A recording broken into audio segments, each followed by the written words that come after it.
Sweet noon to all of you. Friends, in our last session, we have already started with the discussion of fourth module, and in that we have already discussed about banking sector reforms.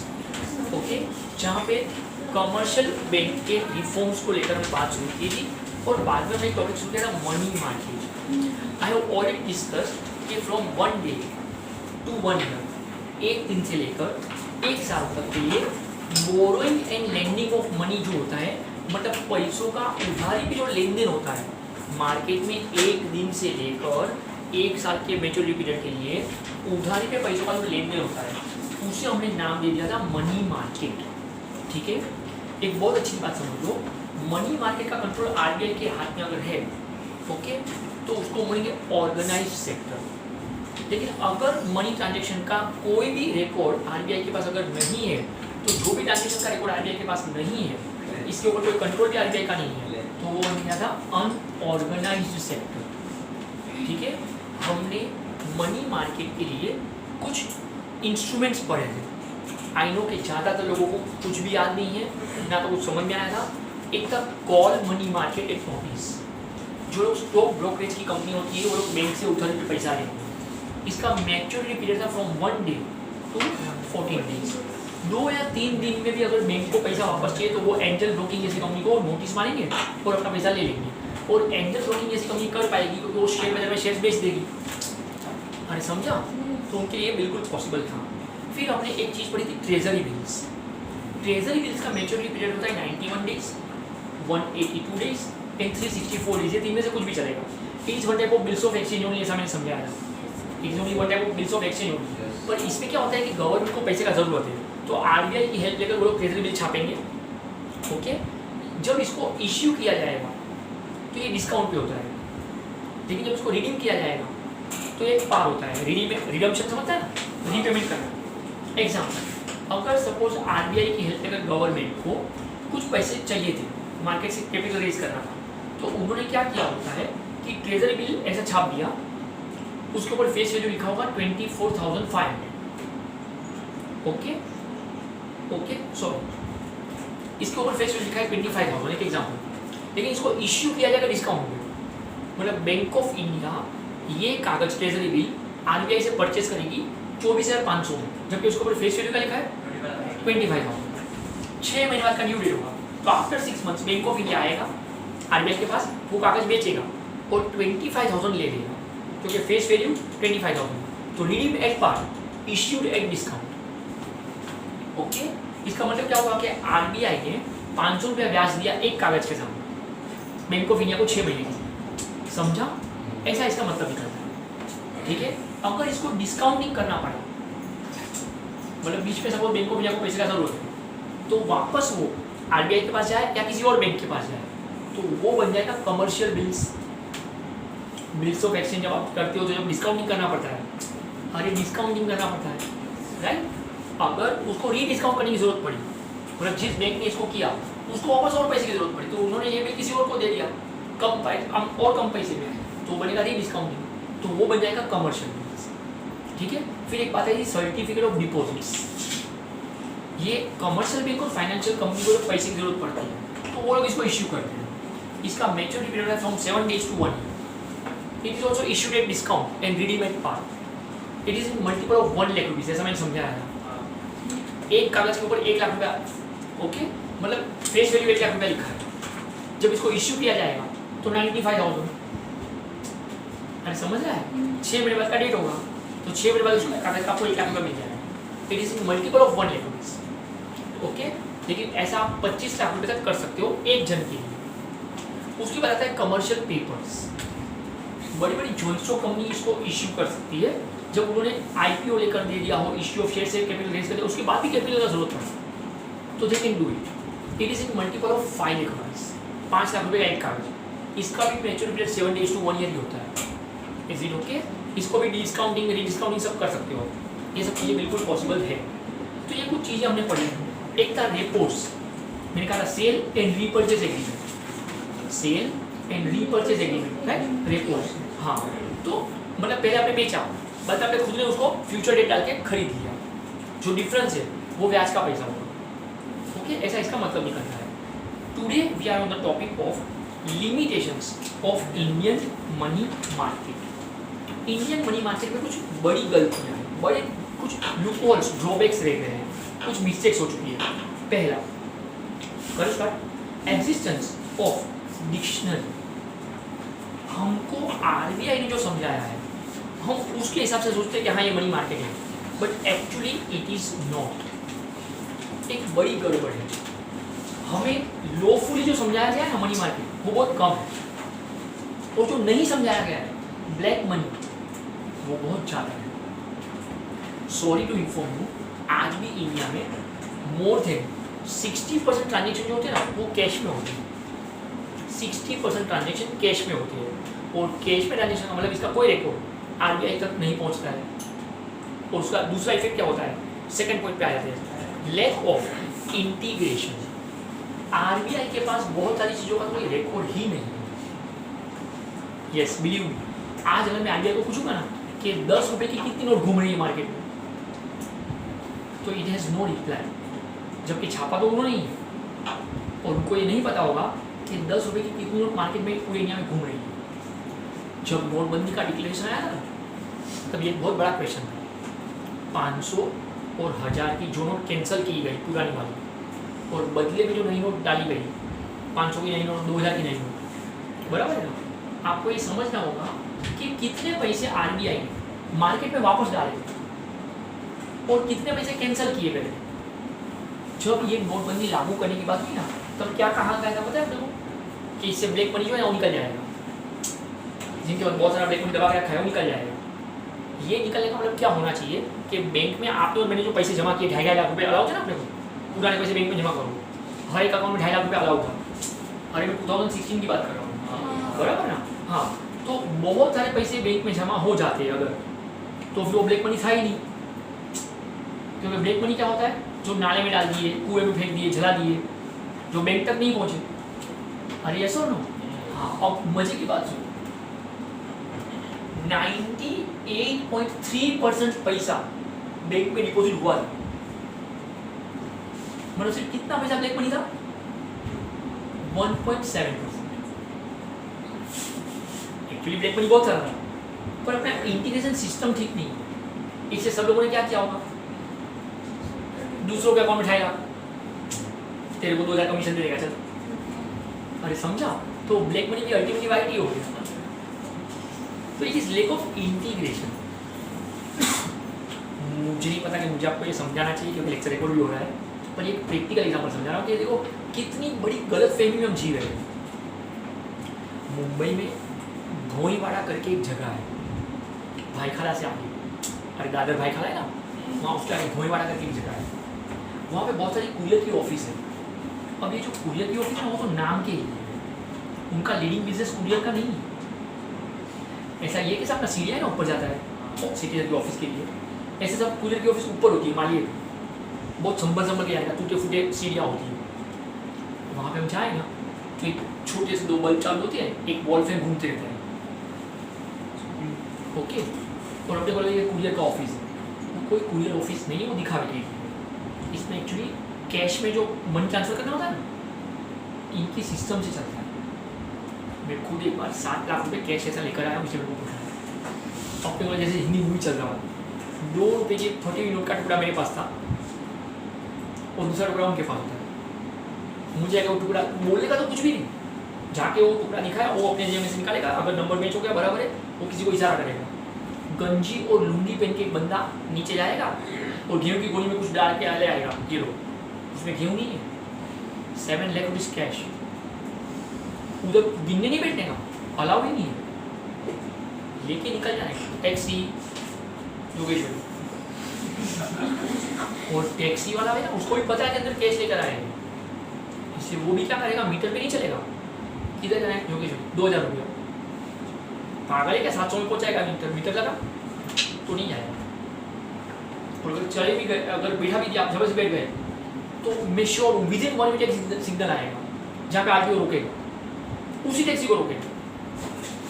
वो अपना कागज दिखाएगा, licence दिखाएगा, वो सब है ही उसके पास, वो है ना, वो आरटीओ पे आप सब सेटिंग की, फिर आपको पकड़ेगा। डिक्की खोलो, अरे साहब निकी में क्या है, कुछ नहीं, निकी कर निकी करो, क्योंकि आरटीओ को पता है टैक्सी वाला इशारा कर दिया कि इसको पकड़, इसको 2020 मना किया। अरे समझा, हाँ इतना सुपर चाहिए, मतलब ये लोग अनऑर्गेनाइज सेक्टर भी इतना ऑर्गेनाइज तरीके से चलाते हैं, क्योंकि वो 2020 1000 आरटीओ वाले हैं। अरे समझा आपको, मतलब अगर आपने मना किया है कि मीटर लगा, मीटर देख के आरटीओ समझेगा कि इसका सेटिंग नहीं हुआ है, सबको पता है कि आप कहाँ से निकले और क्या लेकर निकले, बोलने का तो कुछ भी नहीं। और ये जो जगह मैं बोल रहा हूँ ना, ये जो मैं जगह बोल रहा हूँ, ये आरबीआई का कालका देवी का जो ऑफिस है ना, उससे सिर्फ 20 मिनट से भी कम दूरी पे है। अब आरबीआई का ऑफिस कालका देवी में उससे 20 मिनट से कम दूरी पे, ये भोयवाड़ा का जगह है जहाँ से ये सब काम चलता है। तो क्या आरबीआई को नहीं पता है?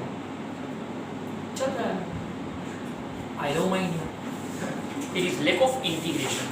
उसके आगे मल्टीप्लिसिटी इन इंटरेस्ट रेट्स, ये एक और बड़ी दिक्कत है इंडिया के मनी मार्केट में। अब टॉपिक बहुत ईजी है, स्मूथ निकलेगा। अगर बीएमसी रोड कंस्ट्रक्ट करने के लिए लोन लेंगे ना, लोन, तो उसका रेट ऑफ इंटरेस्ट पता है क्या होता है? 0.3% पर एनम। 0.3% per annum, 0.3%। ध्यान से सुनो, अभी अमाउंट सुन दिया, 0.3%। ठीक है।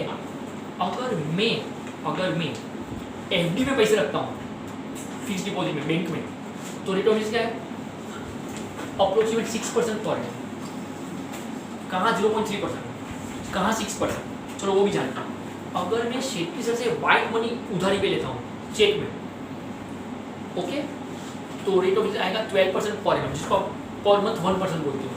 12% पर एनम, मतलब बात कहाँ से शुरू हुई? 0.3%। कहाँ तक पहुँचा हूँ मैं अभी? 12% पर एनम। अगर मैं बिजनेस के लिए लोन लेता हूँ, तो चेक को पता है कि इसमें से कमाने वाला है, तो मेरे को 12% पे नहीं देंगे सर, थोड़ा और, चलो ठीक है 15% पर एनम, मतलब बात आ गई 15% का, राइट। अगर सपोज मैं बजाज फाइनेंस जैसी कोई प्राइवेट कंपनी से लोन लेता हूँ, तो rate of interest 18% per annum. शुरू कहाँ से हुआ था? 3% नहीं, कहाँ से? 0.3% से शुरू हुआ। अब तक कहाँ पहुँचे हम? 18%। अगर सपोज में भोई वाले के वो कुरियर वाले की ऑफिस में से कैश उधार पे ले रहा हूँ, लोन, कर्ज, टोटल कैश पे, अरे कुछ समझा? तो वहाँ पे रेट ऑफ इंटरेस्ट 24%, 30%, 36%, जिसका कोई लिमिट पता ही नहीं। और फिर वो लोग क्या करते हैं इसकी वसूली के लिए? इसको पठानी ब्याज बोलते हैं। क्यों पठानी पता है? पठान लोग बहुत वफादार होते हैं, वो जिनका नमक खाते हैं ना, उनके जान नहीं देते। तो ये सब पैसे वाले लोग क्या करते हैं? अपने जो बॉडीगार्ड होते हैं ना, वो पठान लोगों को रखते हैं। पठान समझता है? अरे पठान चाहत होती पता है कि नहीं? एक जमाने में होटल ताज का जो बॉडीगार्ड था ना, जो सिक्योरिटी गार्ड था ना, वो भी पठान था। वल्ला तुम क्या करती, ऐसे बोलते हुए लोग बहुत बहुत वफादार होते हैं, मतलब जिसका नमक एक बार खा लिया उसके जान नहीं देते। तो ये लोग पठानी लोगों को ना बाउंसर बना के रखते हैं, क्योंकि 36% इंटरेस्ट ब्याज वसूल करना है। कहाँ से कहाँ बात चली? ये इंडिया की मनी मार्केट की दिक्कत है कि मल्टीप्लिसिटी दिखता है रेट, 0.3 किधर एंड 36% किधर। इतना इंटरेस्ट इंडिया में दिखेगा आपको अलग अलग जगह पे। तो ये सब बहुत कंफ्यूजिंग चीज़ हो जाती है। इनएडिक्वेट फंड्स, इतना ज़्यादा फंड्स अवेलेबल नहीं है इंडिया की गवर्नमेंट के पास कि आपके मार्केट को संभाल पाए। मैंने शायद एक से में इसके पहले भी ये बात कही थी। कोरोना के वक्त, लॉकडाउन के वक्त यूरोप में अमेरिका ने क्या किया है? एक अकाउंट में $1200, $2000 डाल दिए, गवर्नमेंट ने खुद नहीं, क्योंकि वहाँ पे लोग कम है, पॉपुलेशन कम है और पैसा काफ़ी है उनके पास। ओके फ्रेंड्स, इंडिया की गवर्नमेंट ये नहीं कर सकती। हमने कुछ 80 करोड़ लोगों के अकाउंट में 500 रुपये डाला है ना, तो भी मोदी की हालत खराब होगी। मतलब उतना फंड्स अवेलेबल नहीं होता हमारे पास। आपको शायद सुनकर स्ट्रेंज लगेगा, ये जो भी पैसे आप और मैं अभी घुमा रहे हैं, शायद एक बार मैंने कहा भी हो, जो भी पैसे आप और मैं अभी मार्केट में घुमा रहे हैं, कैश की मतलब कैश, आपको पता है टोटल कितना कैश घुमा रहे हैं? टोटल एक साल में इंडिया में कितना कैश घूमता होगा आपके हिसाब से? 14 लाख करोड़। क्या सुना आपने? वो 14 लाख करोड़। लेकिन आपको पता है अपनी जीडीपी क्या है? एक साल में इंडिया में जो प्रोडक्शन होता है वो कितने रुपए का होता है? 189 लाख करोड़। और सिर्फ कैश कितना घूम रहा है? 14 लाख करोड़। हमारे पास फंड्स इनफ नहीं है। बीच में लॉकडाउन के वक्त मुझे बहुत लोगों ने कहा था कि मोदी को भी अमेरिका के ऐसा क्या करना चाहिए। अमेरिका ने क्या किया पता है, नया डॉलर छाप दिया और मार्केट में सबको देने लगे। मतलब कोरोना से लोग मरते तो मरे, पर नो पैसा सबके पास है। ओके, इंडिया में कोरोना से बच गए, पैसे में खत्म हो गए क्योंकि हम नए नोट छाप नहीं पाए। क्योंकि उसके लिए गोल्ड उतना होना चाहिए। इंडिया के पास टोटल जो गोल्ड पड़ा है नोट छापने के लिए, गोल्ड चाहिए ना वर्ल्ड बैंक के रूल के हिसाब से, तो इंडिया में टोटल जो वाइट, मतलब वाइट नहीं बोला मैं, गोल्ड सोना जो लीगल होता है, लीगल सोना, वो सिर्फ 600 टन है। 600 टन। 1 टन मतलब 1 टन मतलब 1000 kg का, 1000 kg। हमारे पास 600 टन गोल्ड लीगल है, लीगल। मतलब आपने और मैंने अपने घर पे जो दबा के रखा है, चेन पहन के रखा है, जो किसी को पता नहीं बोला, मैं जो लीगल गवर्नमेंट के पास लीगल डेटा है उसकी बात कर रहा हूँ। 600 टन है। ओके, अमेरिका के पास लीगल गोल्ड 8000 टन। कुछ समझा आपको? लॉकडाउन में मुझे बहुत लोगों ने कहा था कि गोल्ड का प्राइस कम हो जाएगा, गोल्ड का प्राइस कम हो जाएगा। जब लॉकडाउन खुलेगा ना, लोग गोल्ड बेचने निकलेंगे। मैंने उसको बहुत लोगों को कहा था कि अगर आपके पास पैसे हो, उसको गोल्ड का प्राइस 30,000। मैंने सबको कहा था कि दिसंबर तक में 50,000 हो जाएगा। सब लोगों, जितने भी मेरे नज़दीक में थे, कि अगर आपके पास पैसे पड़े हो गोल्ड खरीद के रख दो, क्योंकि मैं श्योर था इस बात को लेकर। क्योंकि गोल्ड का प्राइस कम कब होगा? जब गोल्ड लोग बेचने निकलेंगे, राइट? लेकिन अमेरिका के पास गोल्ड रिजर्व में इतना पड़ा है कि कोई गोल्ड बेचने क्यों निकलेगा? उनको इतना रिजर्व पड़ा है, तो आपके पास उतना फंड अवेलेबल नहीं है। इनएडिक्वेट फंड्स, हम कम पैसों में इकोनॉमी को चला रहे हैं, उतना फंड हमारे पास अवेलेबल नहीं रहता है। ये और बड़ी दिक्कत है। Next point is seasonal strengthening of money. India की एक बड़ी दिक्कत समझाऊंगा आपको। बैंक में लोग एफडी रखते हैं ना, ओके, बहुत लोगों की एफडी का पर्पस पता है क्या है? बिटिया की शादी में काम लगेगा इसलिए। जैसे शादी का सीजन आया वो सब एफडी खत्म, मतलब बैंक के पास पैसे खत्म। क्यों? सब विड्रॉ करके गए। क्यों? शादी है। हम लोग शादी में इतना खर्च करते हैं ना। अभी लॉकडाउन में काफी लोगों ने शादी की है। उल्टे का कुछ लोगों ने तो ये सोचा चलो कम लोगों को बुलाना पड़ेगा। हाँ, मैक्सिमम 200, मैक्सिमम 100 सब कुछ लिमिट था। हाँ, तो कम खर्चे में नहीं पड़ गया। और सब हॉल भी खाली पड़े थे, वो उन्होंने भाड़ा कम कर दिया। ये सब खाली पड़े। इन लोगों में आपका लिए मेरे साथ करना चाहिए। मंदिर में आके करने का बोलने का लॉकडाउन है, 10 लोगों को अलाउ है मंदिर, तो मंदिर भी तो बंद थे। पीछे की तरह से पूजा को 1000 रुपया दिया, 1000 डन, दीपक लेके बैठने का। प्रॉब्लम है सीजनल। सीजन के हिसाब से अपने यहाँ फंड की कमी महसूस होती है। Absence of well organised bill market. Accounts वाले को सबको बहुत हर्ट होगा जिनको अकाउंट्स बहुत प्यारा है। 12 स्टैंडर्ड से बिल्स ऑफ एक्सचेंज आपको सिखाया गया है, हाँ या ना? Yes. Drawer, drawee, endorsement, discount, honour, dishonour, इतना कुछ रट्टा मनाया बाप रे बाप। मुझे एक बात बताओ, एक बात, आज तक किसी भी बैंक में आपने बिल्स ऑफ एक्सचेंज डिस्काउंट करने के लिए या ऑनर करने के लिए कोई अलग से अकाउंट देखा है? कहीं काउंटर देखा है अलग से? नहीं। चलो वो बात भी जानो। किसी को भी ये सुना है बोलते हुए कि मुझे बिल्स ऑफ एक्सचेंज का बिजनेस शुरू करना है, मेरा ऑफिस बिल्स ऑफ एक्सचेंज का होगा? No chance. अपने यहाँ पे ये सब कॉन्सेप्ट है ही, वो सिर्फ अकाउंट्स में पर्दे में खुश होते हैं तो हम लोग बिल्स ऑफ एक्सचेंज सब एंट्री आती है, पर लाइफ में उसकी एंट्री की जरूरत ही नहीं है कहीं। मैंने अपनी लाइफ में आज तक bills of exchange real bill तो देखा ही नहीं था। वो जो आप बनाते हैं ना फॉर्मेट के हिसाब से आपको जो सिखाया जाता है, मैंने आज तक रियल लाइफ में कभी नहीं देखा। पूरी bills of exchange real life में क्या होता है? सभी एंट्री मुझे भी आती है, जो 12 एंट्री जनरल नॉर्मल होती है वो मेरे को भी आती है, लेकिन मुझे प्रैक्टिकल यूज समझ में नहीं आया क्योंकि इंडिया में उसका कोई सिस्टमेटिक कामकाज हमने कभी देखा ही नहीं। एक और दिक्कत आती है, इनएडिक्वेट क्रेडिट इंस्ट्रूमेंट्स। आपको अगर उधारी पे पैसा चाहिए तो जो इंस्ट्रूमेंट मैंने अभी बोले, क्या आपने कभी देखे? मुझे बात बताओ, आपने किसी भी बैंक में जाके कभी देखा है कि कमर्शियल पेपर का लाइन लगा हुआ है? देखा है नहीं? सर्टिफिकेट ऑफ डिपॉजिट का लाइन लगा हुआ है कि मैडम, ये जो मैडम बेटी सर्टिफिकेट ऑफ डिपॉजिट बेचती है, हमने तो कभी नहीं देखा ऐसा। अरे ये तो आप लोग टीवाई में अभी मेरे पास आए हो तो ये सिखा रहा हूँ मैं, वरना अगर आपको कोई अब तक कोई बोलता है सीडी तो आप क्या होते? Compact disc. किसको पता था सर्टिफिकेट ऑफ डिपॉजिट करके कोई चीज़ भी होती है या कमर्शियल पेपर करके कोई चीज़ भी होती है? हमें तो ये सब पता भी नहीं होता है, हमें तो ये सब पता भी नहीं होता है।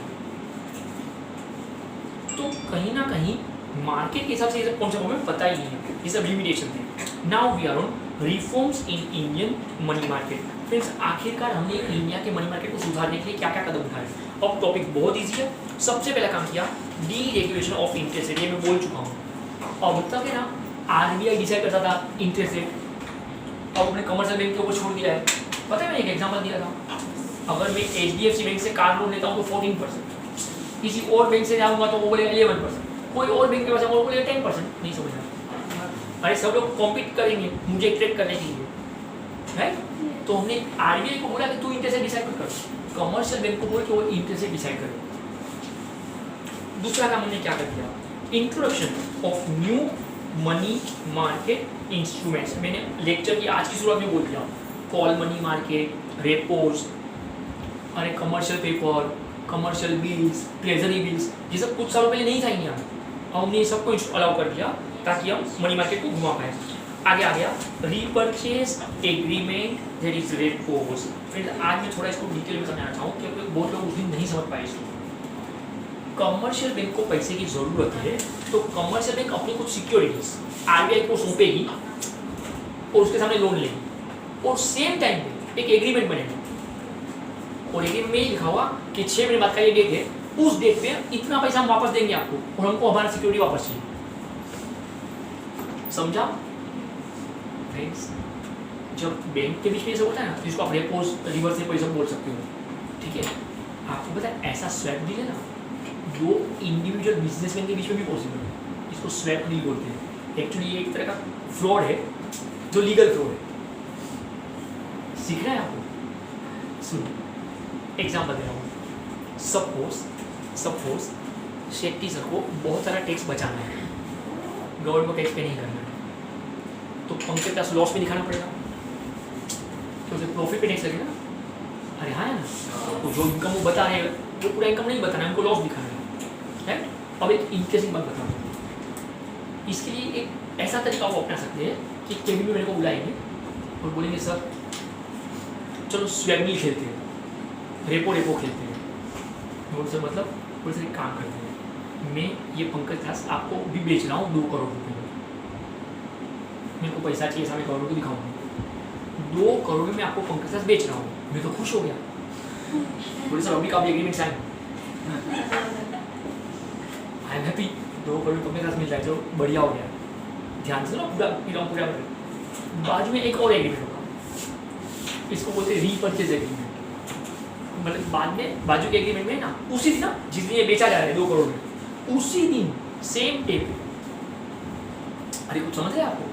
हाँ, सेम डे पे एक और एग्रीमेंट साइन कराया जाएगा जहाँ पे अब मैं पंकज दास वापस से बेच रहा हूँ, डेट होगा 1 साल बाद का या 2 साल बाद का। अरे कुछ समझ रहे हैं? और उसमें जो अमाउंट है वो अमाउंट उनको कितना टैक्स बचा है उसके हिसाब से आप बढ़ा दो कम कर दो कुछ भी चलेगा। अरे समझा? क्योंकि आपने सपोज 2 करोड़ रुपए लिए थे और पंकज दास को दिए थे, अब 2.5 करोड़ वापस से ले रहे थे, तो उनका तो 50 लाख गया ना, एक्स्ट्रा गया ना, ऐसा उन्होंने गवर्नमेंट को दिखाया तो उनका 50 लाख एक्स्ट्रा गया, राइट? उनको किधर प्रॉफिट हुआ है? तो नो टैक्स। ऐसी स्वैप डील बहुत सारी होती है। आई डोंट नो कि आपको ये पता है कि नहीं, flipkart.com, अरे फ्लिपकार्ट ऑनलाइन के लिए मुझे पता, आपने सुना है कि उसके जो ओनर ना मिस्टर बंसल, 3-4 साल पुरानी बात है, उन्होंने ऐसा डिक्लेयर किया था कि मैं 3000 करोड़ के लॉस में हूँ। फ्लिपकार्ट लॉस में था, 3000 करोड़ के लॉस में। आपको पता है एक्चुअली लॉस नहीं था, गवर्नमेंट को दिखाने के लिए लॉस दिखाया गया और फिर कहा गया फ्लिपकार्ट के बिजनेस इसको बेचूँ, सबको बेच रहा हूँ, बिजनेस एक बिजनेस बेच रहा हूँ। अरे कुछ समझा? और बाद में खुद ही तो वो जो लॉस है वो लॉस क्यों? टैक्स नहीं भरना है तो लॉस बता दिया, खत्म।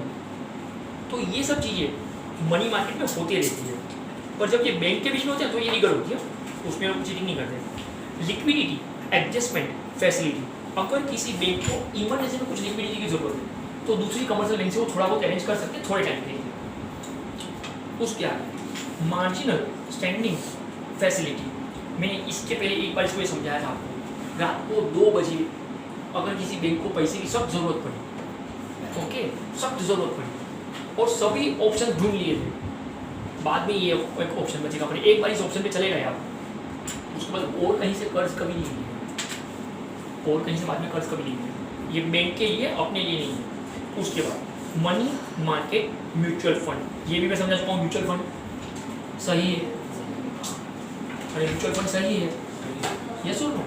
आपको पता है म्यूचुअल फंड में कामकाज कैसे होता है? Do no exact transaction of mutual fund?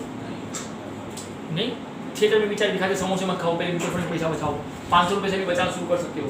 फिर इसकी शुरुआत 1964 में ना यूनिट ट्रस्ट ऑफ इंडिया की कंपनी ने किया था, UTI, इस कंपनी ने इसकी शुरुआत की। मैं इजीली कॉन्सेप्ट समझाने की ट्राई करूँ म्यूचुअल फंड होता क्या है। अच्छा, ऐसा नहीं कि म्यूचुअल फंड में लॉस नहीं होता, ऐसा नहीं है, पर लॉस के चांसेस कम होते हैं। जैसे प्रॉफिट कम मिलता है पर लॉस के चांसेस कम होते हैं, आपकी लाइफ थोड़ी कम होती है। और ये छोटे पीरियड में सही नहीं है। अगर आप 1 साल के लिए म्यूचुअल फंड 2 साल के लिए करते हो तो मत करो, आप लॉस में जाओगे श्योर। 5 साल 7 साल 10 साल ऐसा अगर आप विजन आप रखते हो सेविंग्स के लिए तो म्यूचुअल फंड बढ़िया है। अगर और कुछ अक्कल नहीं चलती हो, एग्जाम्पल समझिए कि लोग काम कैसे करते हैं, ये कैसे लाया गया इस कॉन्सेप्ट को। उस वक्त इंडिया में ना ज़्यादा पैसे किसी के पास नहीं है। अब अगर किसी गरीब आदमी को भी सेविंग शुरू करना है तो 10 रुपये से भी वो शुरू कर सकता है, ऐसा यूनिट ट्रस्ट नक्की करेगा। तो 10 रुपये का एक कागज, फेस वैल्यू 10 रुपया, ऐसे कागज को छाप दिया, उसको बोला गया यूनिट। अब सपोज आपने सिर्फ 10 रुपया सेविंग किया तो आपने 10 रुपया दिया और एक कागज आपको मिल गया, ठीक है, इसको बोला गया यूनिट। ये मैं म्यूचुअल फंड की शुरुआत बता रहा हूँ आपको, ये बिजनेस की शुरुआत कैसे हुई, जो आज आप देख रहे हो म्यूचुअल फंड सही है। ओके, आप बोले सर 10 रुपये में क्या सेविंग हो जाएगा, बता रहा हूँ। आपने 10 रुपया अपना रोका है, सपोज पूरे इंडिया में से 5 करोड़ लोगों ने ऐसा 10-10 रुपया दिया, कितना हो जाएगा? 50 करोड़ हो जाएगा। अब ये म्यूचुअल फंड की कंपनी क्या करती थी, ये 50 करोड़ के 5 हिस्से करेगी। 10 करोड़ का गोल्ड खरीदेगी, 10 करोड़ का प्रॉपर्टी खरीदेगी, 10 करोड़ के रिलायंस के शेयर्स, 10 करोड़ के टाटा के शेयर। अरे समझा? और 1 साल बाद ये सब कुछ वापस बेचती थी, जहाँ पे जितना भाव बढ़ा बेचते जाओ, भाव बढ़ा बेचते जाओ। ओके, अब सपोज 5 जगह पे उन्होंने पैसा रोका, इसको 2 जगह पे लॉस हो रहा है और 3 जगह पे प्रॉफिट हो रहा है। आया समझ में? हाँ। अब सपोज इनके पास 70 करोड़ जमा हो गए बेच के सब, तो 20 करोड़ का प्रॉफिट हुआ। अब आपको ये समझना होगा कि 20 करोड़ का टोटल प्रॉफिट है, राइट? कितने लोगों ने रोका था पैसा? 5 करोड़ लोगों ने। तो 70 crore divide by 5 crore, 14 rupees per है। आपका जो 10 रुपये का कागज था ना, उसका वैल्यू कितना हो गया? 14। इसको NAV बोलते हैं म्यूचुअल फंड की लैंग्वेज। मैंने ये समझा है कि गिनते कैसे है। अरे समझा? फिर आपको ऑप्शन दिया जाएगा कि अगर आपको अभी बेचना है तो आपके कागज का वैल्यू 14 रुपीज़ है, आपको कागज दे दो, 14 रुपीज़ ले जाओ। आप बोलते नहीं कंटिन्यू करें तो कंटिन्यू करो, आप बोलते नहीं थोड़ा और खरीदना है तो और खरीदो, और उस टाइम कागज का प्राइस 14 रुपीज़। मतलब आपका कागज पड़े पड़े 10 का 14 हो गया। आप बोलते 4 रुपये के क्या था? 4 रुपया किस पे कमाया आपने? 10 रुपये। सोचो थोड़ा, अगर 1 लाख रुपया रखा होगा तो 40,000 कमाते ना। लेकिन एक शर्त यार, कि 1 साल में छोटा हो जाएगा कि इतना जल्दी नहीं बढ़ता है सब चीज़, it will take some time. और ये किसके काम का है कि जिसको स्टॉक मार्केट, फाइनेंस मार्केट कुछ समझता नहीं है, अपने को अक्ल नहीं चलती, जैसे पैसा रोक दिया बस खत्म, बाद में भूल जाओ। उनके लिए जिनको समझता है वो म्यूचुअल फंड में जाओ या ना जाओ कोई फर्क नहीं पड़ता। ओके, तो यहाँ पे म्यूचुअल फंड इसकी शुरुआत की गई। उसके बाद बात आती है मनी मार्केट म्यूचुअल फंड हो गया, right? Okay, discount and finance house of India, ये भी मैं एक बार बोल चुका हूँ, आपको याद होगा। जब बिल्स ऑफ एक्सचेंज होते हैं, ट्रेजरी बिल होता है, उसको अगर डिस्काउंट कराना है तो वो लोग कहाँ जाएंगे? बैंक कहाँ जाएगी? RBI कहाँ जाएगी?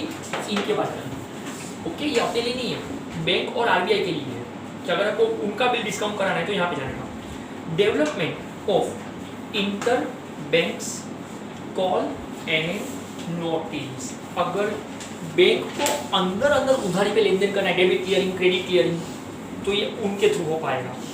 Next one is regulation of NBFC, non banking financial companies. NBFC का फुल फॉर्म बोला मैंने, नॉन बैंकिंग फिनेंशियल कंपनी। ये कुछ ऐसी कंपनी हो जो लोन का कामकाज करती है, पर ये बैंक नहीं है। मैं एग्जाम्पल दे चुका हूँ, DHFL, Bajaj finance, Bajaj Finserv, ये सब नाम सुने कभी कंपनी के? सुना है बजाज फाइनेंस, बजाज फिनसर्व को भी सुना है ये सब कंपनी का नाम? ये सब कंपनी लोन देती है पर ये कोई बैंक नहीं है, इसमें आपका सेविंग अकाउंट ओपन नहीं होता है। ओके, तो उनके लिए भी अब रूल्स बनाए गए, वो रूल्स के हिसाब से इनको चलना होगा, उनका भी ऑडिट रिपोर्ट चेक होगा। उसके आगे the clearing corporation of India limited, CCIL, ये फुल फॉर्म याद रखो, MCQ में काम का है। ये वो कंपनी है जो दिन भर में जितना भी कैश ट्रांजेक्शन हुआ उसका क्लियरिंग सेटलमेंट करते बैठी है। ये बैंक से पैसा निकला, वो बैंक में गया, वो बैंक से पैसा निकला, ये बैंक में आया, ये सब का क्लियरिंग सेटलमेंट ये लोग देखते रहेंगे। चलिए, उसके आगे बात आ रही है कैपिटल मार्केट। अब आपके लिए टॉपिक और भी इजी हो गया क्योंकि अब आपको सब कुछ पता है। What is capital market? Stock market, अरे शेयर बाजार, जहाँ पे दो चीज़ होती है, प्राइमरी एंड सेकेंडरी। जब पहली बार आप IPO लेकर आते हो इश्यू करने के लिए तो वो प्राइमरी मार्केट, एक बार इश्यू आ गया उसके बाद वो ट्रांजेक्शन घूमते रहेगा, सेंसेक्स, निफ्टी, अरे buying and selling of shares, debentures and bonds and all that, वो बन जाएगा सेकेंडरी मार्केट। तो अब आपको बहुत कुछ पता है, मेरा काम आसान हो गया। Start with capital market.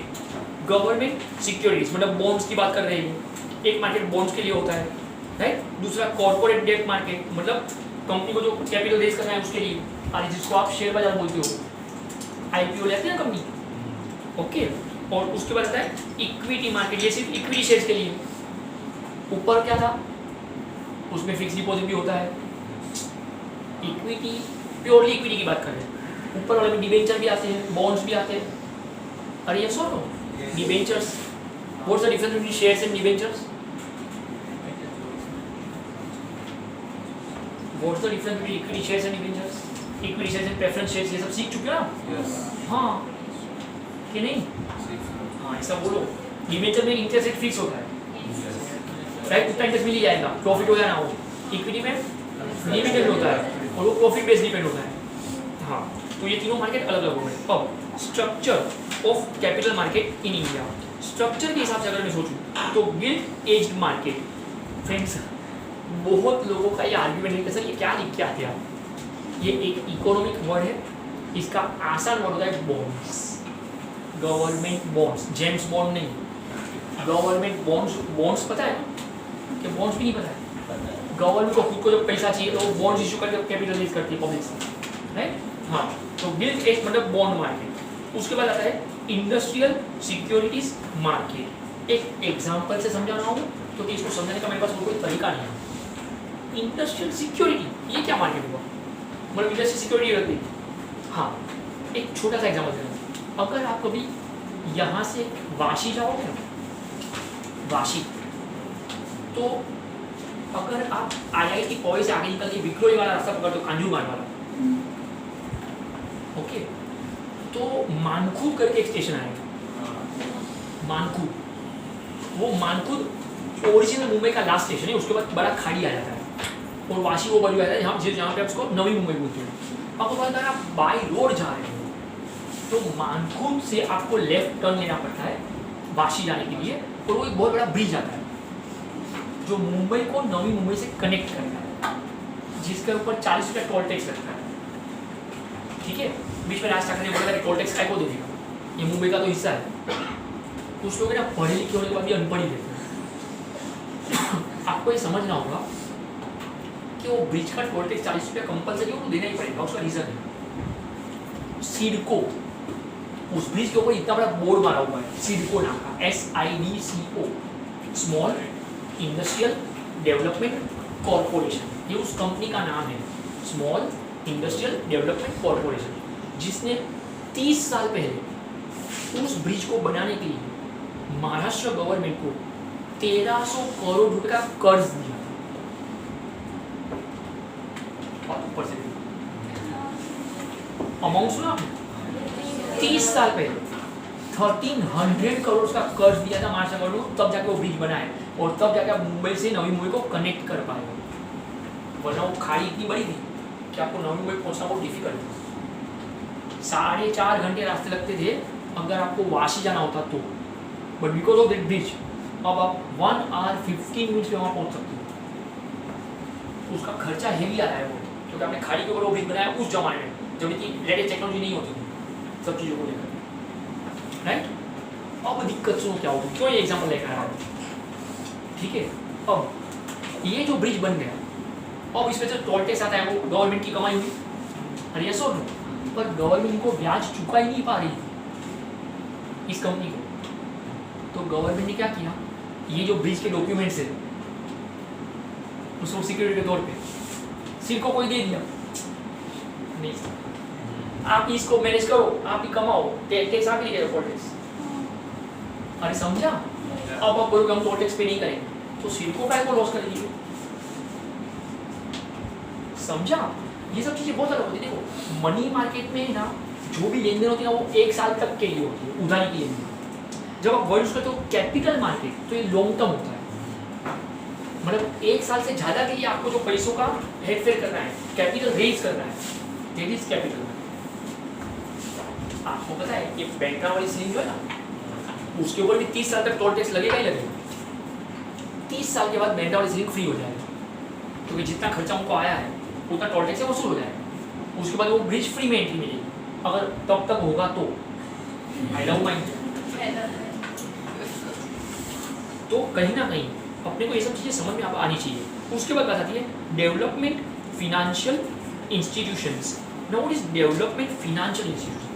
अगर कोई बड़ी इंडस्ट्री को डेवलप करना है तो कुछ फाइनेंशियल कंपनी आकर बड़ा अमाउंट इनको उधारी पे कर्ज देती है कुछ लंबे पीरियड के लिए। रतन टाटा ने जब ये डिक्लेयर किया ना कि मुझे इंडिया के लोगों को सबसे सस्ते में कार देनी है, टाटा ने 1 लाख रुपए की कार, भले वो 1 लाख में तो कभी आई 2 लाख में आई, तो गवर्नमेंट कुछ लोचे चल रहे हैं। लेकिन उन्होंने जब ये सपना बताया अपना कि मैं इंडिया के लोगों को 1 लाख में कार देना चाहता हूँ, ये दुनिया की सबसे सस्ती कार थी टाटा ने, राइट। लेकिन जब वेस्ट बंगाल में सिंगूर के अंदर उन्होंने वो प्लांट डाला और फिर ममता बनर्जी वहाँ की जो चीफ मिनिस्टर है ना उसने ऐसा बोला कि ये तो खेती बाड़ी की जमीन, तो यहाँ पे आपको प्लांट हम अलाउ नहीं करेंगे। पहले परमिशन दे दिया और बाद में कैंसिल करवाया, तो उसने सब खर्चा करके जो शेयर खड़ा किया था, मशीन इक्विपमेंट सब डाल दिया था, सब कुछ रेडी हो गया था, और बाद में उसको कहा गया कि यहाँ से निकालो, ये फार्मर्स की जगह है, यहाँ पे इंडस्ट्री नॉट पॉसिबल। तो रतन टाटा के आँख में आंसू आ गए, इतना बड़ा इंसान, और लाइव प्रेस कॉन्फ्रेंस में ही वो क्राइम, क्योंकि कंपनी शुरू होने से पहले 1500 करोड़ का लॉस, टाटा ने का प्रोडक्शन शुरू नहीं हुआ था उसके पहले 1500 करोड़ का लॉस, क्योंकि उसका जो इन्वेस्टमेंट हुआ तो सब खत्म, वहाँ पे सब खर्चा हो गया।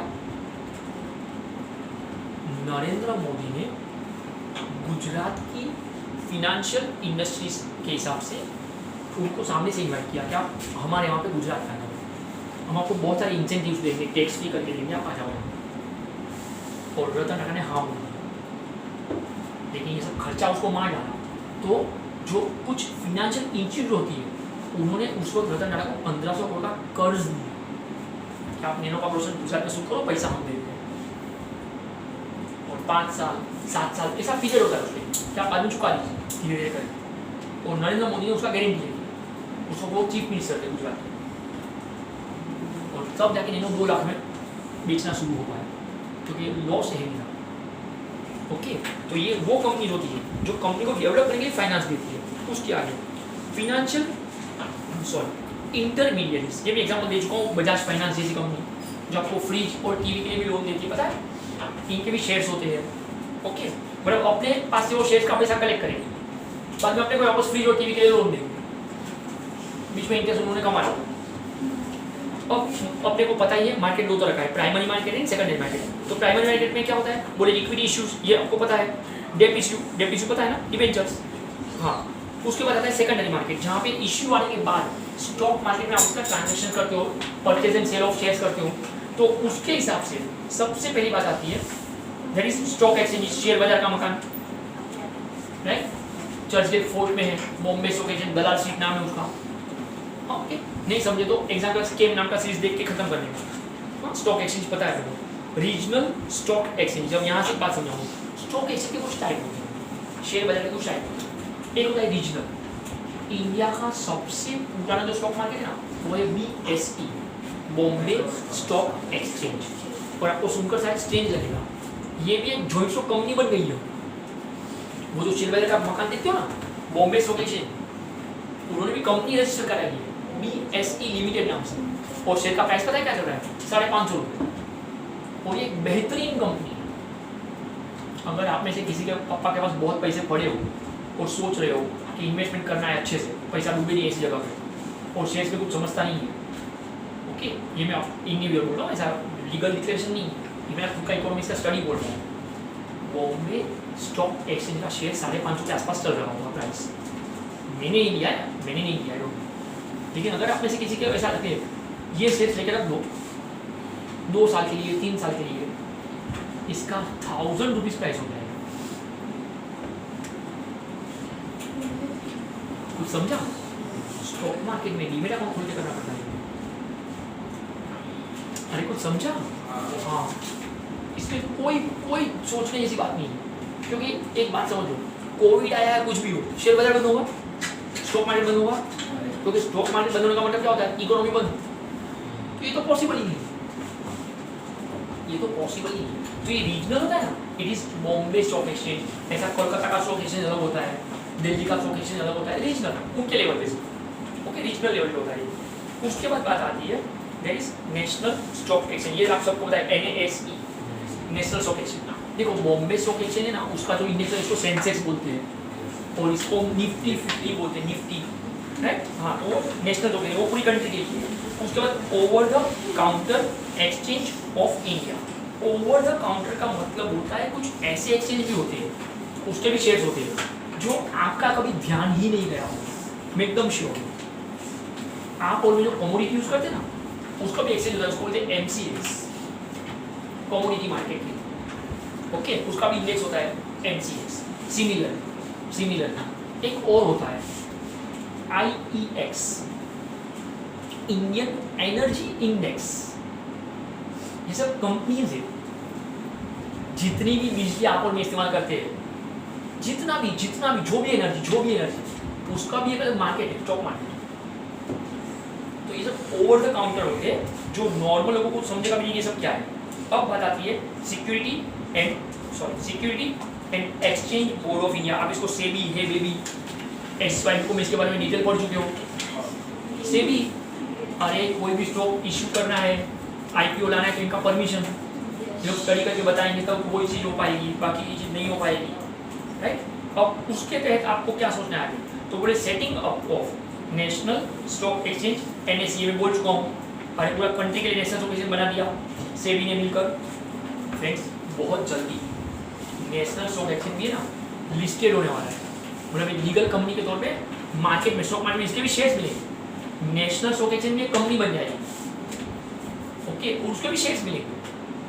अब भी मैंने ऐसा सुना है कि इसका ग्रे मार्केट समझता है, इलीगल तरीके से डील होता है, उसमें इसका प्राइस है 1500 रुपया पर शेयर। जब तक अभी तक तो वो लिस्टेड भी नहीं हुआ है, अरे IPO भी नहीं निकला है, समझा? हाँ, इसमें भी डील होता है। मतलब ये कुछ ज़्यादा बड़े लेवल की बात है जो अपने को समझनी ही नहीं, क्योंकि अपनी औकात नहीं आएगी वहाँ तक। सेटिंग अप इंटर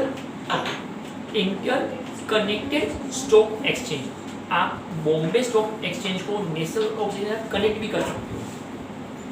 कुछ लोग हैं ना, बहुत बड़े लेवल के दोनों में अकाउंट ओपन करते हैं और दोनों में एक साथ शेयर्स का लेन देन करते हैं। अब इस पर क्या होता है, दोनों की प्राइस में थोड़ा बहुत फर्क होता है। एक एग्जाम्पल दे रहा हूँ, सपोज बॉम्बे स्टॉक एक्सचेंज में रिलायंस का प्राइस चल रहा है 920 रुपीज़ 25 पैसा शेयर का प्राइस पर शेयर, ओके, और नेशनल स्टॉक एक्सचेंज में सपोज शेयर का प्राइस चल रहा है 920 रुपीज़ 35 पैसा। कितने का फर्क है? 10 पैसे का फर्क पर शेयर। समझा आपको? कुछ महान लोग क्या करते हैं, बड़ा अमाउंट लेकर बैठते हैं, करोड़ ऑफ एक ही टाइम पे बॉम्बे स्टॉक एक्सचेंज में शेयर खरीदे और नेशनल स्टॉक एक्सचेंज में बेच देंगे। अरे कुछ समझा? 10 पैसे का फर्क है पर शेयर। अगर आपने 1 लाख शेयर ले लिए, घुमा दिए था, अरे कुछ केवल 1000 रुपया, कुछ भी केवल तुरंत का तुरंत। तो अब हमने स्टॉक एक्सचेंज को इंटरकनेक्ट भी कर दिया है। कुछ लोग इस तरीके से भी सट्टा खेलते हैं बड़े लेवल पे, जो अपने को नहीं करना चाहिए। उसके आगे ओवर द काउंटर एक्सचेंज अभी बोल दिया है, समझा दिया, जस्ट ये सब चीज़ों में भी अब स्टॉक मार्केट आ चुका है। उसके बाद बात आ रही है screen based trading. Screen based trading का मतलब आपको पता है, स्टॉक मार्केट टीवी पे लाइव दिखाई देता है, कुछ बिजनेस चैनल होती है, CNBC, जी बिजनेस, NDTV प्रॉफिट, ऐसी सब चैनल होती है। आप स्क्रीन पे कंटिन्यू शेयर बाजार लाइव देख सकते हो, ओके। और जो भी डील करना है आपको मोबाइल से कर सकते हो। उसके आगे बात आती है corporation and demutualization of stock exchanges. Friends, demutualization का मतलब होता है कि बड़ी बड़ी म्यूचुअल फंड की जो कंपनी है ना, उनके भी स्टॉक मार्केट में शेयर्स आते हैं। अच्छा, शेयर बाजार में जो ब्रोकरेज कंपनी है ना, उनके भी शेयर्स होते हैं, आपको पता है? एंजल ब्रोकिंग, इनके भी शेयर्स है मार्केट में, जबकि उनका काम ही स्टॉक मार्केट में डीलिंग कराना है। तो वो भी कंपनी बन जाती है जॉइंट स्टॉक, वो भी लिस्टेड कंपनी बन के आते हैं, IPO लेकर आते हैं। उसके बाद डिपॉजिटरी सिस्टम, सेबी ने अब एक रूल रखा है, अगर आपको स्टॉक मार्केट में बड़े लेवल का सट्टा खेलना है तो एटलीस्ट 20% मनी आपको एक्स्ट्रा डिपॉजिट करना पड़ता है। मतलब अगर मुझे 80,000 रुपये का सामान शेयर्स का खरीद बेच करना है तो 20,000 एक्स्ट्रा, मतलब 1 लाख रुपया साइड पे रखो, उसमें से 80,000 का डील करो, 20,000 साइड पे डिपॉजिट करके रखा है। तो डिपॉजिटरी सिस्टम होती है। उसके आगे the national securities clearing corporation limited. Friends, मैंने एक लेक्चर में ऐसा कहा था, आपको याद ही नहीं होगा शायद। एक दिन में स्टॉक मार्केट में कितने रुपए का टर्नओवर होता होगा? याद है? करीब 16 लाख करोड़। नहीं याद है? इतने सारे शेयर्स का खरीद बेच लेन देन जो भी हुआ ट्रांसफर तो करना पड़ेगा ना। अरे ऐसा नो, ये कंपनी बैठे बैठे यही क्लियरिंग का काम करती रहेगी। दिन भर इसका शेयर दिया, इसका दिया, इसका गया, यहाँ से निकला, वहाँ से गया, ये चलते रहेगा। उसके आगे डेरिवेटिव ट्रेडिंग। डेरिवेटिव का मतलब मैंने एक बार आपको समझाया था, मुझे पता है आपको समझ नहीं आया। गोल्ड के भी शेयर्स आते हैं, आपको पता है? मतलब गोल्ड खरीदेगा नहीं, उसके शेयर खरीदेगा। हल्दी खरीदेगा नहीं, हल्दी का स्टॉक शेयर्स खरीदेगा और उसके ऊपर आप ट्रेडिंग कर सकते हो। मतलब सब में 5,000 किलो हल्दी लेके नहीं बैठना घर पे, इतना हल्दी रखोगे कहाँ? 5,000 किलो का हल्दी का शेयर्स लेके रखा होगा ऐसा। तो ये सब डेरिवेटिव ट्रेडिंग चलते रहता है। उसके बाद trading in capital government security, मतलब बॉन्ड मार्केट में भी आप ट्रेडिंग कर सकते हो। Allowing FIIs foreign investors institutions, बाहर की बड़ी बड़ी कंपनी इंडिया में अगर स्टॉक मार्केट में पैसा रखना चाहती है तो इनको हमने अलाउ कर दिया है। उसके आगे म्यूचुअल फंड, ये मैं समझा चुका हूँ, सेविंग का तरीका सही है, ओके। अब बात आती है कैपिटल मार्केट रिफॉर्म्स। अब स्टॉक मार्केट में हमने अच्छे कदम क्या उठाए? पहला, डिस्क्लोजर स्टैंडर्ड्स। किसी को भी अगर स्टॉक मार्केट में इन्वेस्टमेंट करना हो या IPO लाना हो तो उसका डिस्क्लोजर डिक्लेयर करो आप एक्चुअली क्या हो। अगर मैं गलत नहीं हूँ, S5 को मैं लॉ पढ़ा ना जब, तो कंपनी से जब आपने पढ़ा कंपनी से, तो उसमें memorandum of association, articles of association पढ़ा था, जहाँ पे आपको डिक्लेयर करना पड़ेगा कि आपके डायरेक्टर कौन कौन है, उनका क्वालिफिकेशन क्या है, उनका रेसिडेंशियल एड्रेस क्या है, उनका हेड ऑफिस कहाँ है। आपको हर चीज़ डिक्लेयर करनी पड़ेगी कंपनी के बारे में। विदाउट डेट कोई कंपनी को IPO लाना अलाउ नहीं किया जाएगा। Freedom to dematerialise the par value of shares. Shares का पर शेयर का वैल्यू, डीमेट अकाउंट में आप एक शेयर भी ले सकते हो। मुझे नहीं पता कि आपको ये सब समझेगा कि नहीं, लेकिन ये हकीकत है। बिस्लेरी, PO बिस्लेरी, ये बिस्लेरी कंपनी के शेयर्स मार्केट में है। क्या भाव चल रहा है पता है आपको? 2 रुपीज़। एक शेयर का प्राइस 2 रुपया। अब आप बोलते हो मेरे को सिर्फ एक शेयर लेना है तो भी अलाउ है। 2 रुपये का एक शेयर लेकर रख दो demat account. Vodafone idea, okay, काफ़ी टाइम से इनके शेयर का प्राइस पता है क्या चल रहा है? 3 रुपये से लेकर 7 रुपये के बीच में। इतनी बड़ी company Vodafone idea.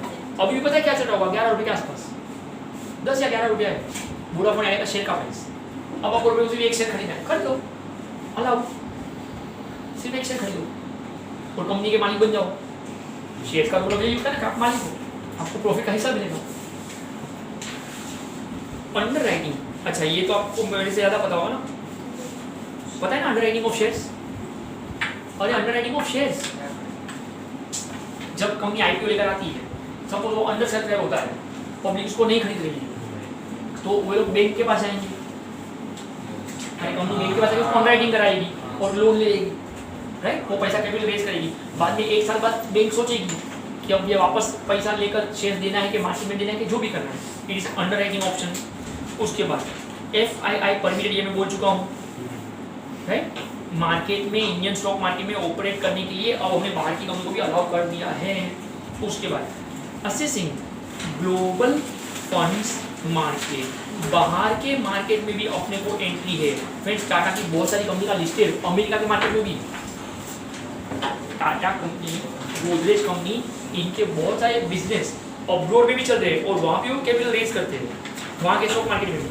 Intermediates under the purview of SEBI, SEBI को पूछ के हर काम करना पड़ेगा, ये एक हकीकत बन चुकी है। प्रोहिबिटेड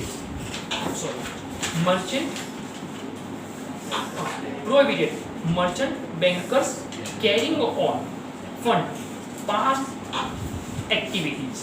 अगर कोई मर्चेंट बैंक ने, कमर्शियल बैंक ने व्यापारी को बड़ा लोन दिया था और अब क्लियर नहीं हो रहा है, अगर आपको एग्जांपल पता होगा तो विजय मल्ल्या का किंगफिशर, अभी आपके नजदीक में जो चकाला में ऑफिस, वो बेचने को निकाला है 150 करोड़ में, क्योंकि विजय मल्ल्या पैसा नहीं दे पाया है, राइट। तो ये सब चीज़ें क्लियर करनी पड़ेगी। उसके बाद क्रेडिट रेटिंग एजेंसीज, ये एक बात अच्छे से समझा रहा हूँ फ्रेंड्स, आपकी कंपनी का शेयर्स का प्राइस जो भी चल रहा है वो कितना सही है कितना गलत है, उसके लिए अलग से क्रेडिट रेटिंग एजेंसी चलती है। अच्छा, आपको पता है क्रेडिट स्कोर करके आपके लिए एक चीज़ आती है, अगर आप पैसा बता .com पे अपना पैन कार्ड नंबर डालते हो और कुछ डिटेल डालते हो केवाईसी का, तो आपका भी क्रेडिट स्कोर, मतलब आप कितने भरोसेमंद हो कंट्री के हिसाब से, फाइनेंस के मामले में, प्यार के मामले में नहीं। जैसे आप कोई भी कंपनी का शेयर्स, एक एग्जांपल दे रहा हूँ, सपोज मुझे HDFC बैंक के शेयर्स लेने की इच्छा है और मुझे डाउट है कि ये कंपनी बराबर है कि मेरे को संबंध नहीं आता है, तो ये क्रेडिट रेटिंग एजेंसी होती है, ये लोग स्टडी करके बताते हैं कि इस कंपनी पे आप भरोसा कर सकते हो, कितना भरोसा कर सकते हो। अगर मैं गलत नहीं हूँ तो एक्सिस बैंक में आपको एक अकाउंट था, मैनेजमेंट अकाउंट, उसमें कोई रिस्क बेयरिंग रेशियो ऐसा हो जाता था, आता था कुछ, अरे रेशियो एंड प्रपोर्शन में, जहाँ पे आपको ये समझाया जाता है कि अगर आपने यहाँ पे इतना कैपिटल इन्वेस्टमेंट किया तो कितना रिस्क है, क्या पैसा डूबेगा क्या आएगा, नहीं मालूम है। अरे आप पूरा चैप्टर पढ़ चुके हो। कौन से रेशियो सीखे थे? एक तो कैपिटल गेन रेशियो सीखा था ऐसा, उसी में ये चीज आती है रिस्क बेयरिंग रेशियो, कितना रिस्क इस इन्वेस्टमेंट में छुपा हुआ है, उसका लोग क्रेडिट रेटिंग गिन के देते हैं कि आप इस शेयर में हाथ डालो और ये शेयर में हाथ मत डालो, ऐसा इसका मतलब निकलता है। पॉइंट नंबर 9, डिस्क्लोजर, एक तो समझा है ना, हाँ, डिस्क्लोजर एंड इन्वेस्टर प्रोटेक्शन। अगर मैं गलत नहीं हूँ तो 2 सेशन के पहले मैंने ये बात समझाई थी, उसके लिए कुछ गाइडलाइंस दी गई है by the SEBI and all that. मैंने शायद एक बार समझाया था, एमवे के प्रोडक्ट बराबर है पर एमवे के शेयर्स में नहीं हाथ डालने का, भूल गए हो। मोदी केयर, एमवे, टप्परवेयर, उसमें जो लिंक सिस्टम है, अरे एबीएस का एग्जांपल दिया था, अरे मेंबर बनाओ और पैसा मिलेगा, वो हाँ वो लीगल चेंज सिस्टम, वो कोई लीगल बिजनेस सेबी के हिसाब से नहीं है, उसमें हाथ मत डालो, ये सब कभी भी मत डालो, ये सब रिस्की चीज होती है। जब कोई नया इशू लेकर आना है तो उसके लिए गाइडलाइंस दी गई, उसके लिए अगर ये भी इसको पब्लिक इशू लाना है तो उसके लिए गाइडलाइंस। महेश ट्यूटोरियल पता है, महेश ट्यूटोरियल एमटी क्लासेस, कुछ साल पहले जब उनको आईपीओ लाना था तो 4 साल तक उनको सेबी के परमिशन के हिसाब से 4 साल लग गए, क्योंकि कुछ डॉक्यूमेंट में यहाँ पे गड़बड़ी है, कुछ डॉक्यूमेंट में वहाँ पे बैलेंस शीट में कैश ज़्यादा लिखा है, बच्चों से फीस ज़्यादा ले लिया है, तो सब क्लियर करना पड़ता है, तब तक उनका आईपीओ नहीं आया था। अब आईपीओ आ चुका है, 11 रुपये 20 पैसा शेयर का प्राइस चल रहा है, एक जमाने में 500 रुपया था एमटी के प्राइस, और कंपनी का नाम तो पता भी नहीं होगा क्या है, महेश तो क्लास का नाम है, वो जो ज्वेंचर कंपनी बनी है जिस नाम पे उन्होंने रजिस्टर किया है, एमटी एजुकेट लिमिटेड, और इसमें से कुछ हिस्सा जी टीवी ने खरीद लिया है और उसको नाम दिया गया जी लर्निंग लिमिटेड। ये सब बड़ी लेवल की बात है कैपिटल मार्केट के हिसाब से। उसके आगे बात आती है न्यू रेगुलेशंस, कुछ और भी कायदे गवर्नमेंट ने लगा दिए हैं, ओके, ताकि आप ऑल्टरनेटिव इन्वेस्टमेंट के हिसाब से जहाँ पाओ, मतलब शेयर्स में रोकने का ऐसा नहीं, डिवेंचर्स भी है, बॉन्ड्स भी है, गोल्ड का भी है, कमोडिटी भी है, प्रॉपर्टी भी, बहुत कुछ है। रोलिंग सेटलमेंट, रिकैप कर रहा हूँ, एक बार समझाया था, अगर आज मैंने शेयर्स ले लिए, मुझे उसका पेमेंट आज के आज नहीं करना होता है, कुछ दिनों का वक्त होता है, ओके, नॉर्मली T+2 डेज होते हैं, आज ट्रेडिंग किया प्लस 2 दिन और, तब तक मुझे वक्त मिलेगा। अगर उसके पहले प्राइस बढ़ गया शेयर्स का तो मैं बेच दूंगा, अरे मैंने कुछ पैसा रोका ही नहीं मैंने और कमा लिया, ये भी बिल्कुल अलग है, इट इज रोलिंग सेटलमेंट। उसके बाद आती है इन्वेस्टर प्रोटेक्शन मेजर्स। इन्वेस्टर का पैसा डूबे नहीं, उसका ध्यान रखना पड़ेगा। बार बार एग्जाम्पल दे रहा हूँ, पंजाब महाराष्ट्र कोऑपरेटिव बैंक में जो पैसे है, ओके, पैसे डूबेंगे नहीं, इन्वेस्टर का पैसा सेफ है।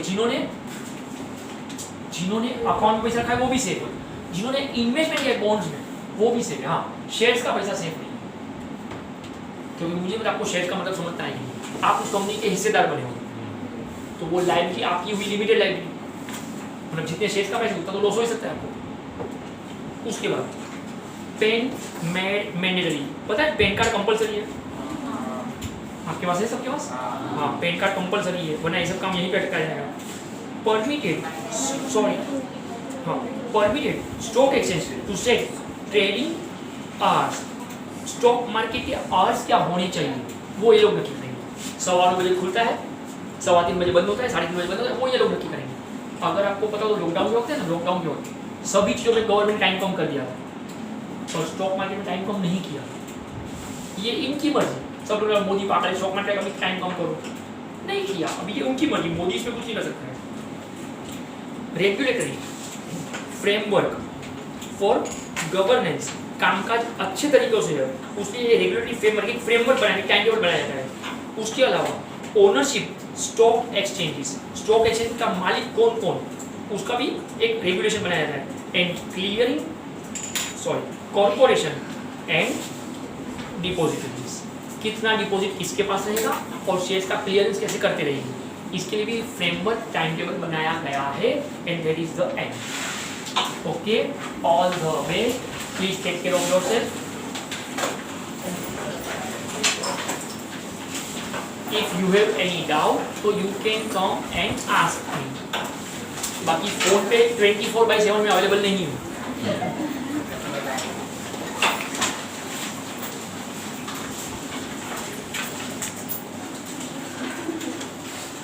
क्या क्या करवाएंगे मेरे से?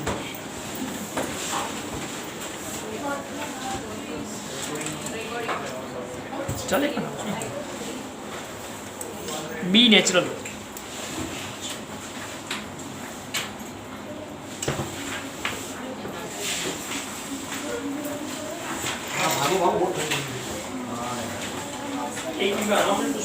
ऐसे तो नॉर्मली आपको नोटिफिकेशन आया है ना, अभी आप लोग डिजिटल हो गए।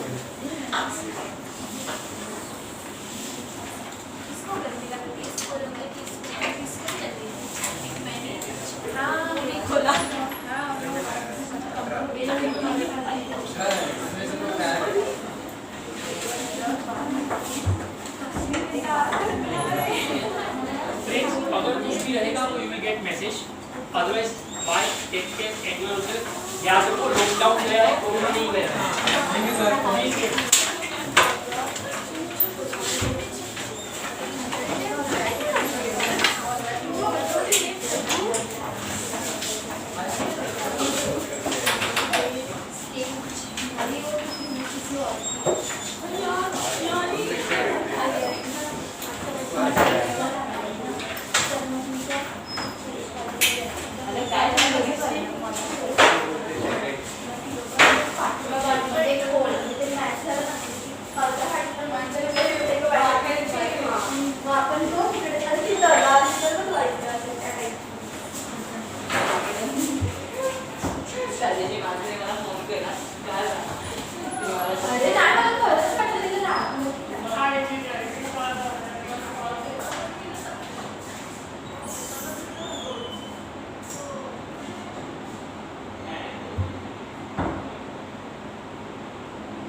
अच्छा